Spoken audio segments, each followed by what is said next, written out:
दुर्घटनार अल्पके बढ़ला कोईला बोसई माल चेन। रायपुर पटन आसुवा एक कोईला बोसई रेल चेन अल्पके बढ़ुछि। प्राय सकाळ 5टारे चेनटी धूतरा स्टेशन 6 नंबर प्लाटफर्म रूपराइनले रहितला।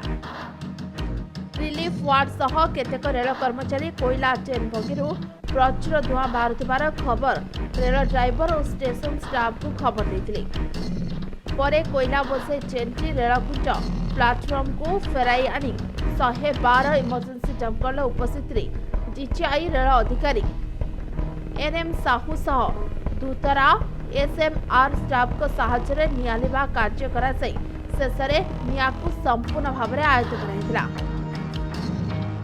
नचेत दक्षिण पूर्व हावड़ा बम्बे मुख्य अपडाउन रेलपथरे यातायात करुवा माल चेन पैसेंजर सह एक्सप्रेस और अन्य चेनगुड़िक प्रति बड़ विपद सह दुर्घटना प्रभावित कर पकईबार जनापड़ा।